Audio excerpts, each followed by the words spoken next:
The North Atlantic Treaty Organization, or NATO, emerged from the ashes of World War II. Founded in 1949, its primary aim was to contain Soviet expansionism. The United States, Canada, and 10 European nations pledged collective defense. An attack on one would be considered an attack on all.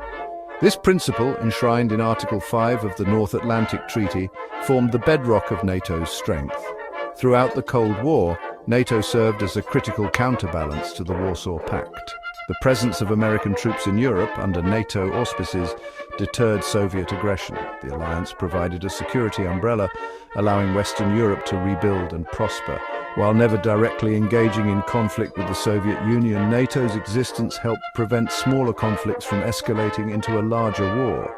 The fall of the Berlin Wall in 1989 and the subsequent collapse of the Soviet Union in 1991 marked a turning point. Many questioned NATO's continued relevance in a post-Cold War world. However, the alliance adapted to the changing security landscape. It expanded eastward, incorporating former Soviet satellite states and even parts of the former Soviet Union itself.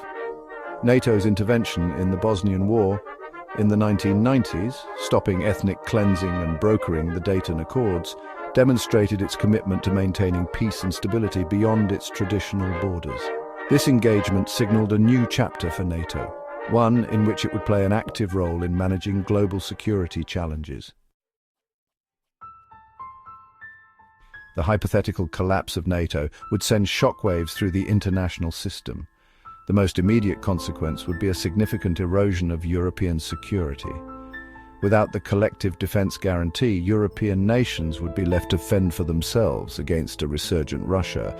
This uncertainty could lead to a dangerous arms race as individual countries scrambled to bolster their militaries. The absence of NATO's integrated command structure and shared intelligence would leave Europe vulnerable to potential aggression. The current balance of power, painstakingly maintained for decades, would be thrown into disarray. Furthermore, the collapse of NATO would have profound geopolitical implications. The United States, no longer bound by its security commitments to Europe, might retreat into isolationism. This withdrawal would leave a vacuum in global leadership, creating an opening for authoritarian powers like Russia and China to exert their influence. The rules-based international order, already under strain, would be severely weakened. The principles of collective security and multilateralism, championed by NATO since its inception, would suffer a major setback. The world would likely become a more dangerous and unpredictable place, marked by increased regional conflicts and instability.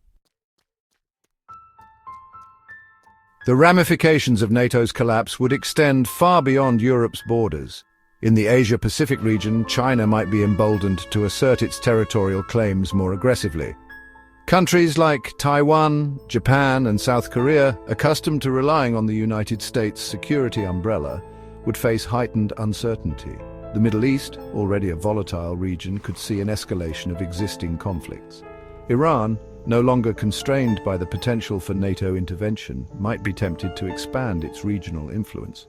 The fragile balance of power in the region could be easily disrupted, leading to further instability and conflict. Moreover, the collapse of NATO could embolden authoritarian regimes and non-state actors around the world.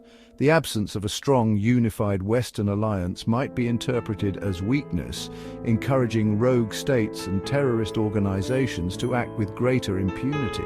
The international community's ability to respond effectively to global challenges such as climate change, pandemics, and cyber threats would also be significantly hampered. The lack of trust and cooperation engendered by NATO's demise would make it difficult to address these shared threats, leaving the world more vulnerable to their devastating consequences.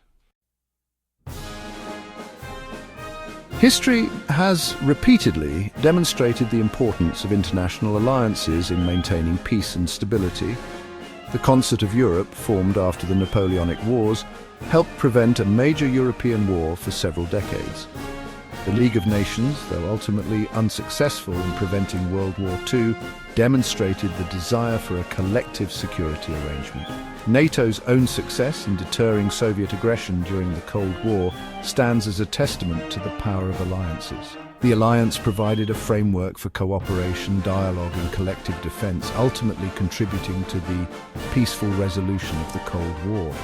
In today's increasingly interconnected and complex world, the need for strong international alliances is greater than ever. The challenges we face, from climate change and pandemics to terrorism and cyber warfare, transcend national borders. No single country, no matter how powerful, can hope to address these challenges alone. International alliances like NATO provide a forum for countries to pool their resources, share intelligence and coordinate their responses to common threats. They serve as a bulwark against aggression, promote cooperation and uphold the rules-based international order. As we navigate the uncertainties of the 21st century, the continued existence and strengthening of these alliances will be paramount to ensuring global peace and security.